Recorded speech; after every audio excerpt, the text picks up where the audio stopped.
প্রশংসা করে করে কোনোদিন শেষ করা যাবে? এজন্য কখনোই যেন অভিযোগ না করি আল্লাহর কাছে, কমপ্লেইন যেন না করি। Instead of complaining we should praise more and more. বেশি বেশি প্রশংসা করতে হবে, অভিযোগ করা যাবে না। অনেকের অনেক দুঃখ, অভিযোগ, জাল্লা আমারে এটা দিল না, ওইটা দিল না, আমার পাশে সে বড় হয়ে গেল, ও চাকরি পেয়ে গেল, ও ব্যবসায় উন্নতি করলো, ও ভিসা পাইলো, আমি পাইলাম না। আফসোস, ও আফসোস করতে করতে মরবে, ঠিক কি না? আর প্রশংসা যে করবে তাকে নেয়ামতের বাড়ি ধারা আরো বাড়িয়ে দিবে কে? এজন্য আফসোস করব না প্রশংসা করব, অভিযোগ করব না শুকরিয়া করব। আল্লাহ অনেক দিয়েছে, ঠিক কি না? আপনারা শেখ সাদি রাহিমাহুল্লাহর নাম শুনে থাকবেন। বালাগাল উলা বিকামালিহি কাশাফাদ দুজা বিজামালিহি, এই কবিতা লিখে উনি বিখ্যাত হয়েছিলেন। উনি পার্সিয়ান পয়েট, ইরানি একজন কবি। তো ওনার একবার আর্থিক সমস্যা যাচ্ছিল, দৈন্যতা যাচ্ছিল, টাকা পয়সা ছিল না, ফলে ওনার পায়ে দেওয়ার মতো জুতা ছিল না। তো খুব আফসোস করতেছে, হায়রে আমি এত বড় কবি, আমার পায়ে দেওয়ার মতো জুতা নাই। আফসোস করে ঘর থেকে বের হলেন, দেখলেন এক ভিক্ষুক ভিক্ষা করছে, ওর পাই নাই। কি নাই? আর কবি সাহেবের কি নাই? ওনার জুতা নাই, এজন্য দুঃখ। বের হয়ে দেখে সাইল ভিক্ষুক, ওর পা নাই। এবার উনি সেজদায় পড়ে আল্লাহর ডেকে বলে, আল্লাহ শুকর আলহামদুলিল্লাহ, অনেক ভালো আছি। শুকর আলহামদুলিল্লাহ, বেশ ভালো আছি, অনেক সুখে আছি। এজন্য সুখ হচ্ছে আলহামদুলিল্লাহর ভিতরে। সুখ আছে কিসের ভিতরে? যে কোনো পরিস্থিতিতে আমরা থাকি না কেন, বিপদে আপদে, সকালে বিকালে, শীতকালে গ্রীষ্মকালে, আমরা কি পড়ব? আলহামদুলিল্লাহ পড়ব। এর কারণ চাহিদার কোনো শেষ নাই। যার আছে যত বেশি, সে চায় তত বেশি। দেখবেন যার সাইকেল আছে ও হুন্ডা চায়, চায় না? আরো নিচ থেকে যদি বলি, যার পা নাই ও চায় আল্লাহ আমার যদি দুইটা পা থাকতো। কথা বলেন, পা নাই এরকম লোক আছে না এলাকায়? সে হেঁটে যাওয়া লোকদের দিকে তাকিয়ে থাকে আর তার স্বপ্ন থাকে ওইটা, ইস আমার যদি পা থাকতো।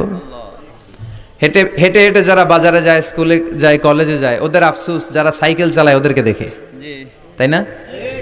সাইকেল থাকলে খুব ভালো হইতো, সাইকেল চড়ে চড়ে বাজারে যেতে পারতাম। সাইকেলওয়ালারও আফসোস আছে, সে আফসোস করে হুন্ডাওয়ালাদের দেখে, মনে মনে ভাবে যদি ভো ভো থাকতো, হ্যাঁ একেবারে যেতে পারতাম।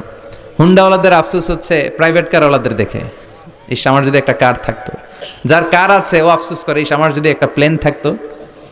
যার প্লেন আছে ও বলে, ইস আমার যদি একটা কপ্টার থাকতো, if I had a copter, আমার যদি একটা হেলিকপ্টার থাকতো, উড়াল মারতাম। কথা বলেন। তাহলে এই চাহিদার, ডিমান্ডের, হিউম্যান ডিমান্ডসের কোনো শেষ আছে? যে এলাকার ছোট্ট মেম্বার, ওই মেম্বার ভাই চায় কি করে চেয়ারম্যান হওয়া যায়। কথা বলেন। যিনি চেয়ারম্যান হয়ে গেলেন উনি এবার ভাবে কি করে MP, member of the parliament হওয়া যায়, তাই না? আচ্ছা, এমপি যিনি হয়ে গেলেন উনি আরেকটু উপরে যেতে চায়, ভাবে যদি একটু একটু যদি যাইতে পারি, একটা মন্ত্রণালয় যদি পাইতাম, হ্যাঁ মিনিস্ট্রি যদি একটা পেতাম, কতই না ভালো হতো। তো মন্ত্রী যিনি হইল উনি, ওনার অনেক শখ, ইস আর একটা জায়গা বাকি, হ্যাঁ কি নাম ওইটার? PM, prime minister. কিন্তু এই দেশে অসম্ভব। কথা বলেন, এই দেশে প্রাইম মিনিস্টার হওয়া যাবে? এক দুজন এদের মধ্যে ধাক্কাধাক্কি, এবং ওনাদেরকে মেনে নিতে হবে। আপনি বাঁচেন আর মরেন, ওনারাই প্রাইম মিনিস্টার। কথা বলেন। তাহলে এই কথাগুলো বলার উদ্দেশ্য হচ্ছে হিউম্যান ডিমান্ডসের কোনো শেষ নাই, আনলিমিটেড হিউম্যান ডিমান্ডস। এজন্য বিশ্বনবী বললেন, লাউ আন্না লিকুল্লি ইবনি আদামা ওয়াদিয়ান মিন যাহাব আহাব্বা আইয়াকুনা লাহু ওয়াদিয়ান ওয়া লা ইয়ামলা আফাহু ইল্লা তুরাব। আল্লাহ বলেন, এই বনি আদমের প্রত্যেককে যদি একটা করে স্বর্ণের পাহাড়ের মালিক বানিয়ে দেয়া হয়। কিসের পাহাড় দেখছেন জীবনে? আচ্ছা, স্বর্ণের পাহাড়ের যদি মালিক বানিয়ে দেয়া হয়, আহাব্বা আইয়াকুনা লাহু ওয়াদিয়ান, একটা করে স্বর্ণের পাহাড়ের মালিক বানিয়ে দিলেও সে চাইবে কিভাবে আরো একটা স্বর্ণের পাহাড়ের মালিক হওয়া যায়। আচ্ছা, একটু বুঝে শুনে উত্তর করবেন। একটা স্বর্ণের পাহাড়ের মালিক যদি আমি হই, শুধু আমি কেন, আমার 14 পুরুষ এটারে বিক্রি করে খেলেও কি শেষ করতে পারবো? তো আমার আরেকটা লাগবে কেন? আরেকটা দিয়ে আমি কি করব? স্বভাব। বিশ্বনবী বললেন, সবশেষে হাদিসের শেষাংশে বললেন, ওয়ালা ইয়ামলা আফাহু ইল্লা তুরাব, কবরের মাটি ছাড়া কোনো কিছুই মানুষের এই জিহ্বাটারে থামাতে পারবে না। চিৎকার করে বলেন ঠিক কিনা? এজন্য যার আছে বেশি ও চায় বেশি, এই ডিমান্ডটা একটু কমাতে হবে, আল্লাহর কাছে শুকরিয়া করতে হবে।